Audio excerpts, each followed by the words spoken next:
Assalamualaikum warahmatullahi wabarakatuh. Perkenalkan, nama saya Elvina Ismo, Prodi PGMI kelas 2B.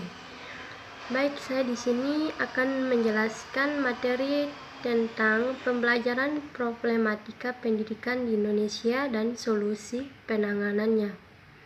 Langsung saja, segala sektor di dalam suatu negeri tidak akan terlepas dari permasalahan, tak terkecuali bidang pendidikan. Kenyataannya, sampai sekarang masih ada berbagai permasalahan pendidikan di Indonesia yang masih belum terselesaikan. Hal ini sangat disayangkan karena bidang pendidikan merupakan salah satu faktor yang mampu meningkatkan kualitas sumber daya manusia nasional. Sumber daya manusia yang rendah membuat kemajuan negeri menjadi terhambat.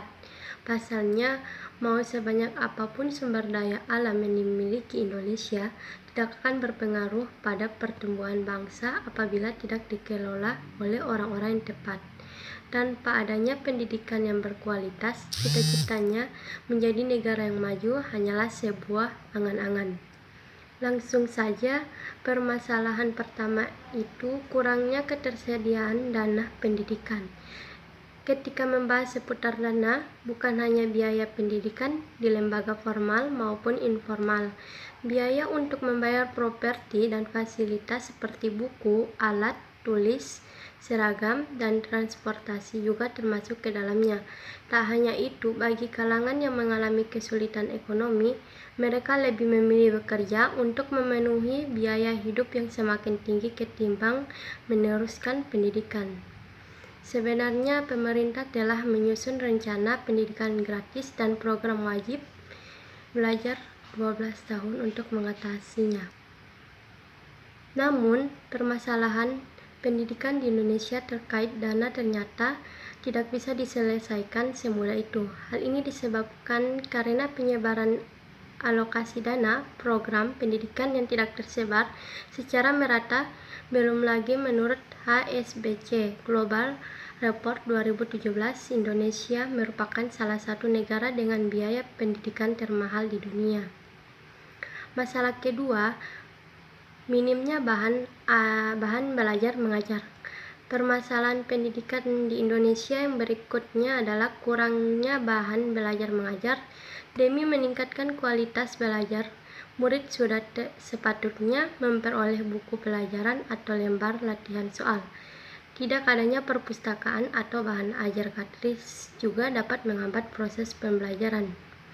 Seharusnya bantuan berupa bahan belajar diberikan lebih banyak ke wilayah-wilayah yang dengan masyarakat kurang mampu.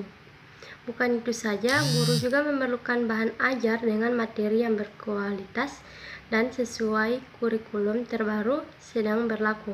Jika tenaga pendidik memakai bahan ajar yang ketinggalan zaman, tentu kegiatan mengajar menjadi kurang maksimal. Ini akan berpengaruh pada proses penyerapan ilmu para murid. Secara garis besar, ada dua solusi untuk mengatasi masalah-masalah tersebut, yaitu pertama, solusi sistematik, yakni solusi dengan mengubah sistem sosial yang berkaitan dengan sistem pendidikan. Seperti diketahui, sistem pendidikan sangat berkaitan dengan sistem ekonomi yang diterapkan.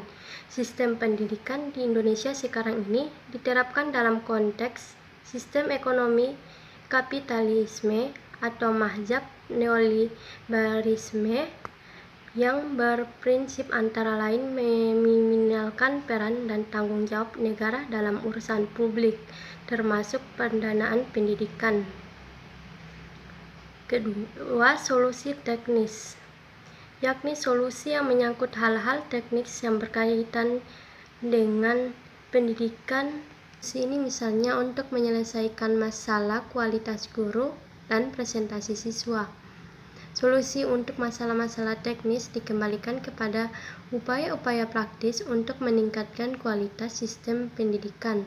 Rendah kualitasnya guru misalnya di samping diberi solusi peningkatan kesejahteraan juga diberi solusi dengan membiayai guru melanjutkan ke jenjang pendidikan yang lebih tinggi dan memberikan berbagai pelatihan untuk meningkatkan kualitas Guru, rendahnya presentasi siswa misalnya diberi solusi dengan meningkatkan kualitas dan kuantitas materi pelajaran, meningkatkan alat-alat peraga dan sarana pendidikan dan sebagainya.